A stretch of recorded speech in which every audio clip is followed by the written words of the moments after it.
Ada 3 hal yang mau saya sampaikan, tapi singkat saja. Hal yang pertama, semua akan berlalu, pasti berlalu. Ini bukan judul film, tapi satu kali saya naik Gojek. Dan driver Gojeknya tanpa saya duga, itu bilang ke saya, "Pak, tahun 2025 cepat ya, udah mau habis." Driver Gojek merasa tahun ini sangat cepat berlalu. Apalagi Romo Yus yang super sibuk, super pembangun, pasti maunya sih setahun 13 bulan pasti maunya, supaya nggak cepat selesai 1 tahun ya. Kalau The Beatles kan bilang 8 days a week, seminggu itu 8 hari, tapi kita nggak bisa ngubah itu ya. Semua akan berlalu, semua akan lewat, semua akan hilang. Demikian juga tahun ini, itu tinggal tidak ada 2 bulan lagi akan lewat. Kalender kita makin tipis, tinggal 2 helai. Mungkin yang kita lupa, ya, kalender liturgi juga makin tipis. Ya. Karena minggu depan itu kita merayakan Hari Raya Kristus Raja. Berarti hari Minggu ini hari Minggu terakhir dalam kalender liturgi kita. Maka semua akan berlalu, semua akan lewat. Tapi jangan takut seperti yang disabdakan Tuhan. Karena yang berlalu bukan hanya sesuatu yang kita sayangi, yang kita ingat, yang kita dekat, tapi juga semua masalah kita akan berlalu. Maka apapun itu, baik itu masalah maupun yang membuat kita happy, itu akan lewat. Maka pertanyaan yang kedua adalah, kalau semua berlalu kita ngapain di dunia ini? Nah ini, dalam bacaan Injil, Tuhan Yesus ngajak kita menjadi saksi. Inilah saatnya kamu memberi kesaksian di tengah semua yang hancur, di tengah semua yang akan berlalu, kita diundang memberi kesaksian tentang sesuatu yang gak akan hancur. Dalam bacaan kedua, Santo Paulus memberikan contoh bentuk kesaksian itu, yaitu menjadi teladan ya. Jangan makan gaji buta ya. Istilahnya begitu kata Santo Paulus.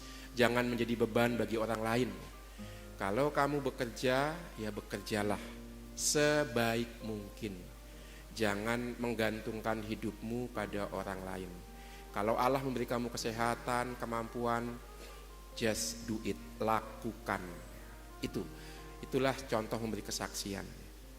Dan yang ketiga, hari ini bukan hanya hari Minggu terakhir dalam kalender liturgi, tapi juga mungkin ada yang tahu ya, Bapak Paus mencanangkan hari ini Hari Orang Miskin Sedunia.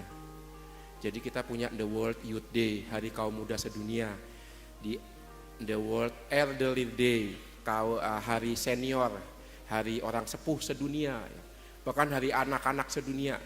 Tapi di penghujung tahun ada Hari Orang Miskin Sedunia. Apa yang diminta Bapak Uskup kepada kita, selain mempunyai empati untuk orang-orang miskin, tapi juga kita diundang belajar dari orang miskin. Belajar dari mereka yang karena situasi hidupnya tidak mengandalkan kekuatan dirinya, tapi mengandalkan pada kekuatan Tuhan yang abadi, yang tidak berlalu. Ini yang bisa kita pelajari dari mereka yang lemah, kecil, miskin dan disingkirkan. Tadi Romo Nofrin bilang sebelum misa, habis ini dia mau ke penjara. Nggak tahu kena pasal berapa ya. Tapi pasti bukan karena ditangkap lalu dijerat pasal, tapi karena pelayanan ke penjara. Nah ini, maka kita bisa belajar banyak dari teman-teman di penjara yang dalam situasi yang tidak mudah, mereka mengandalkan bukan pada hal-hal dunia yang berlalu, tapi pada kasih Tuhan yang tidak akan berlalu. Ada satu lapas di Jakarta yang tiap tahun mengadakan lomba baca kitab suci. Setiap tahun lomba baca kitab suci. Tidak hanya itu, lomba cerdas cermat kitab suci. Ini teman-teman warga binaan di lapas, tiap tahun mengadakan itu. Dan salah satu kesaksian adalah salah satu warga binaan minta dibaptis Katolik karena sering menang lomba baca kitab suci. Karena untuk mempersiapkan lomba baca kitab suci ini, dia pas di lapangan badminton di lapas baca kitab suci. Pas jalan-jalan mengelilingi kompleks lapas baca kitab suci. Jadi saking seringnya baca kitab suci, pengen dibaptis Katolik. Kebetulan yang mengadakan juga komunitas Katolik di sana, walaupun pesertanya itu tidak hanya Katolik. dan lomba cerdas cermat kitab suci. Saya tahun ini menjadi salah satu juri untuk 2 lomba itu. Ada yang menang di baca kitab suci, juara 2, juara 1 di cerdas cermat kitab suci. Dan inilah yang juga dibaptis Katolik tahun ini. Maka ketika saya menjadi juri di sana, saya berpikir, wah ini boleh nih diadu nih umat Katolik lingkungan sama teman-teman di Lapas Salem, di Lapas ya soal kitab suci ya. Mari kita tes ya. Ada yang tahu nama 4 sungai yang mengaliri Taman Firdaus? Efrat, Tigris, masih ada 2. Apalagi? Jangan bilang Ciliwung ya. Novrin tahu ya? Iya, Novrin tahu tapi sok nggak tahu. Jadi rendah hati loh Novrin ini ya. Itu salah satu pertanyaan itu dan mereka bisa menjawab. Pison, Gihon, wah hebat ya.